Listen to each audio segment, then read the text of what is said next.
घने जंगल के बीचों बीच एक अजीब सा मंजर था।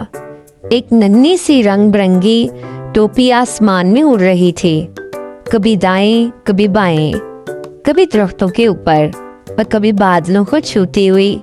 और नीचे जमीन पर एक मोटा ताजा नन्हा मगर हद से ज्यादा जिद्दी हाथी अपनी सूंड जोर जोर से हिला रहा था। मुझे मेरी टोपी अभी चाहिए, अभी अभी अभी, हाथी जोर जोर से चीख रहा था। परिंदे डरकर उड़ गए, खरगोश अपने बिलों में छुप गए और बंदर दरख्त पर बैठकर हंसने लगे, क्योंकि वो टोपी वो आम नहीं थी, वो जादुई उड़ती हुई टोपी थी। और ये कहानी सिर्फ एक जिद्दी हाथी की नहीं थी, ये कहानी थी जिद, सब्र, दोस्ती और दिल दहला देने वाले सबक की। इस हाथी का नाम था मोटू। मोटू जंगल का सबसे प्यारा लेकिन सबसे ज्यादा जिद्दी हाथी था। अगर मोटू कहता मुझे आम चाहिए तो अभी चाहिए, मुझे नहाना है, वो कहता मुझे नीली टोपी चाहिए तो बस चाहिए ही चाहिए।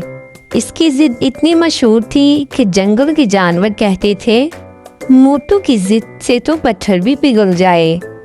इसकी माँ अम्मी हथनी बहुत प्यार से समझाती, बेटा हर चीज जिद से नहीं मिलती।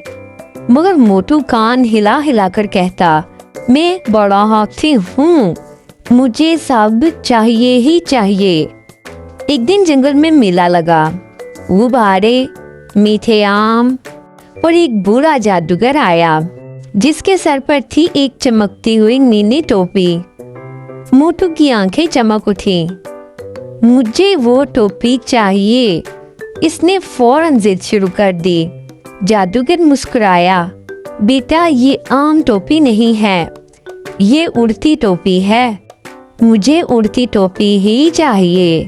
मोटू ने जमीन पर पांव मारे और कहा। अचानक से रोशनी फैली और टोपी जादूगर के सर से उड़ी और सीधी आसमान की तरफ चली गई। हंगामा मच गया। मोटू घबरा गया। मेरी टोपी, वो सूंड लहरा लहरा कर दौड़ा। बंदर हंस रहे थे, तोता बोल रहा था टोपी गई, टोपी गई। मोटू को गुस्सा भी आया और आंखों में आंसू भी। ये सब मेरी वजह से हुआ। वो पहली बार थोड़ा चुप हुआ। शरारती बंदर चिंटू बोला, मोटू अगर जिद ना करता तो टोपी ना उड़ती। मोटू चीखा, चुप रहो, मुझे टोपी वापस चाहिए। चिंटू ने हंसकर कहा, पहले सब्र सीखो, फिर टोपी मिलेगी। रात को मोटू अकेला बैठा, बारिश हल्की हल्की बरस रही थी। इसने पहली बार सोचा, मैं हमेशा जिद करता हूँ, क्या वाकई ये ठीक है? अम्मी हथनी ने उसे गले लगाया, बेटा जिद दिल तोड़ देती है और सब्र दिल जोड़ता है। मोटू रो पड़ा। अचानक आसमान में रोशनी चमकी, उड़ती टोपी वापस नीचे आई और मोटू के सामने आकर रुक गई। टोपी बोली, मैं सिर्फ उसको मिलती हूँ जो जिद छोड़कर सब्र सीख ले।